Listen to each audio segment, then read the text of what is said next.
कहानी के शुरुआत में हमको नाग नाम की एक लड़की को दिखाया जाता है जो पेट से थी। उसके साथ मदद करने के लिए कोई भी नहीं था, वो अकेली ही थी। उसने बड़ी तकलीफ से अपने बच्चे को पैदा किया और जैसे ही वो अपने बच्चे को उसे हाथ में उठाया और वो बाहर निकली, गांव के सारे लोग उससे डरने लगे और सब ने अपने खिड़की की दरवाजे बंद कर दिए, जैसे कि वो नाग लड़की एक थी। तो फिर इसके बाद हमें दिखाया जाता है बहुत सारे सोल्जर होते हैं जो लड़ाई के दौरान ज़ख्मी हुए होते हैं और एक सोल्जर बहुत ज़्यादा ज़ख्मी हुआ होता है जिसे बहुत सारे गोलियां लगी होती है। उसका बचना बहुत ही मुश्किल था, लेकिन वो आखिर में उस सोल्जर बच जाता है। और जो उसके साथ साथी होते हैं, जो जो उस कैंप पे आए होते हैं, वो भी ज़ख्मी होते हैं। तो मार्कुस उन लोगों को अपने साथ गांव ले जाता है और अपने गांव दिखाता है। दरअसल में मार्क ही नाग का पति था और जैसे ही मार्क अपने घर जाता है तो वो देखता है कि झूले में उसका बेटा भी नहीं है, ना उसकी वाइफ है। वो ये देखकर डर जाता है, लेकिन पीछे से नाग आती है और उसे पकड़ लेती है और उसे बहुत ज़्यादा प्यार करती है और इमोशनल हो जाती है। फिर इसके बाद मार्क मार्केट जाता है सीरियल वगैरह लेने अपने दोस्तों के साथ। तो सब लोग उससे डर कर भागने लगते हैं और आखिर में एक लेडी उसे कहती है कि तुम जिसके साथ रह रहे हो वो लड़की नहीं, एक भूत है, और अगर उसकी सच्चाई जानना चाहते हो तो उसको अपने टांगों के नीचे से देखो, तुम्हें पता चल जाएगा वो कौन है।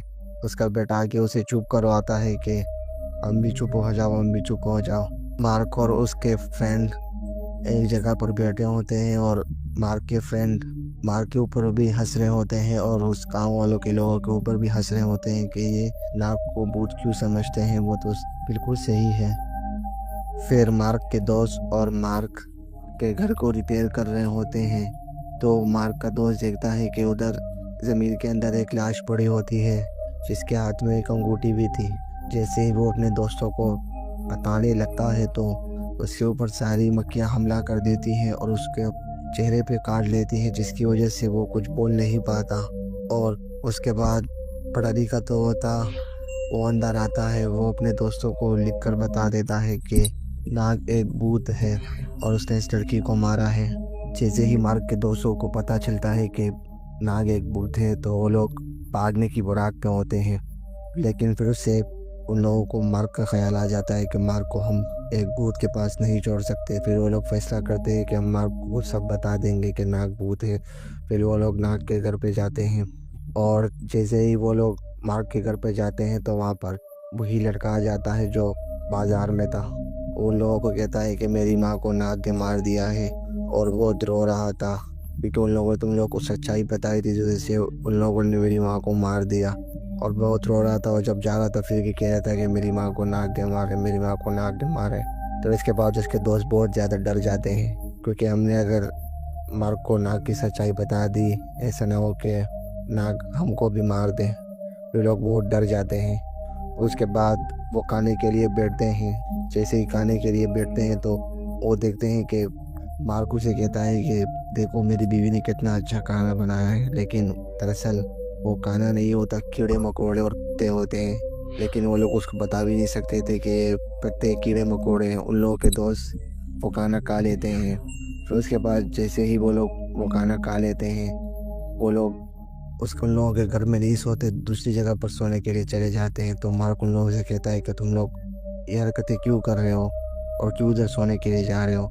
तो उन लोगों को बताते हैं कि मार्क को बताते हैं कि तुम्हारी बीवी एक भूत है। तो मार्क उन लोगों से कहता है कि तुम पागल हो गए हो, मेरी बीवी भूत नहीं हो सकती। उसके बाद मार्क अपने घर पे जाता है, उसके कपड़ों पर मिट्टी लगी हुई थी। तो नाग ने पूछा तुम्हारे कपड़ों पे मिट्टी कैसी लगी हुई है।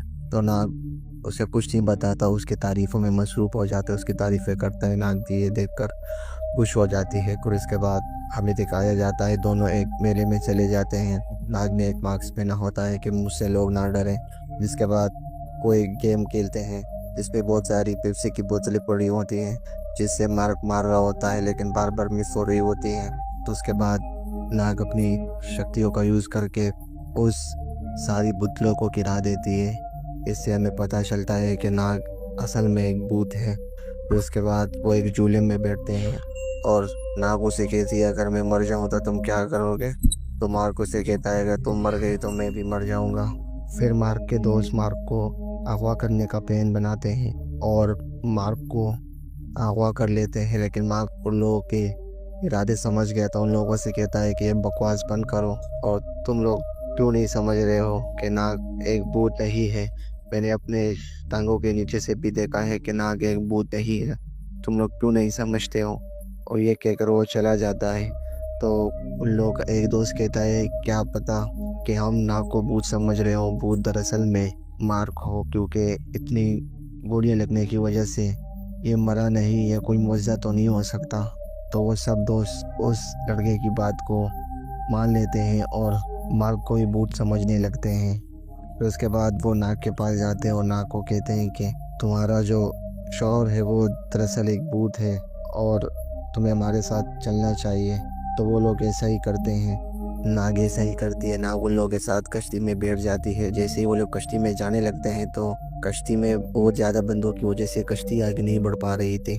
तो वो लोग जो सामान अपने साथ लाए थे वो सामान भी नदी में फेंक देते हैं, लेकिन फिर भी वो कश्ती आगे नहीं जा रही थी। तो वो लड़का उसे कहता है कि अपने बच्चा भी फेंक दो, लेकिन नाग उसे कहती है कि मैं अपना बच्चा नहीं फेंकूंगी। फिर उसके बाद मार्क आ जाता है और उन लोगों को कहता है कि क्या फजूल हरकतें हैं तुम लोग, क्यों मुझसे डरते हुए जा रहे हो, ये कोई भूत नहीं हो। वो पानी में छलांग लगा देता है।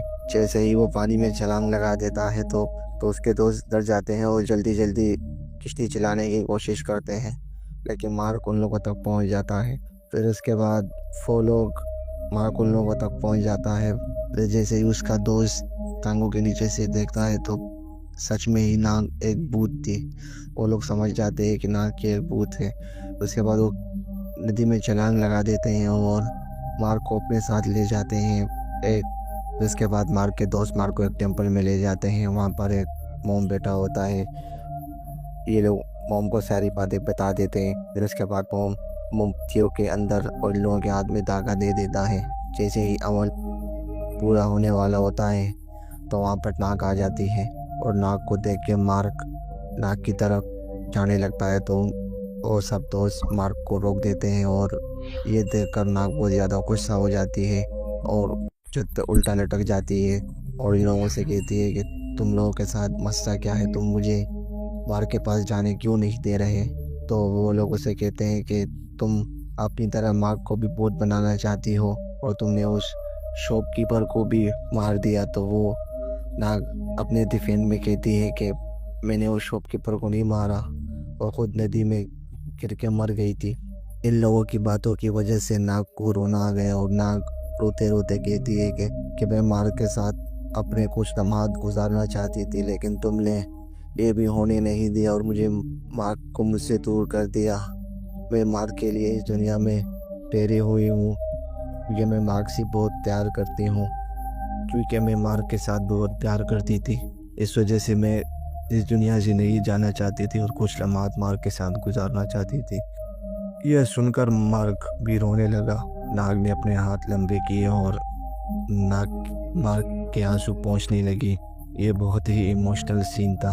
फिर उसके बाद मार्क उसे अपनी सारी सच्चाई बताती है मार्क को कि मैं अपने बच्चे को पैदा करते हुए दौरान ही मर गई थी, लेकिन मैं तुमसे बहुत प्यार करती थी, इस वजह से मैं इस दुनिया से नहीं गई और मेरा किसी को भी तकलीफ़ पहुंचाने का कोई इरादा नहीं था।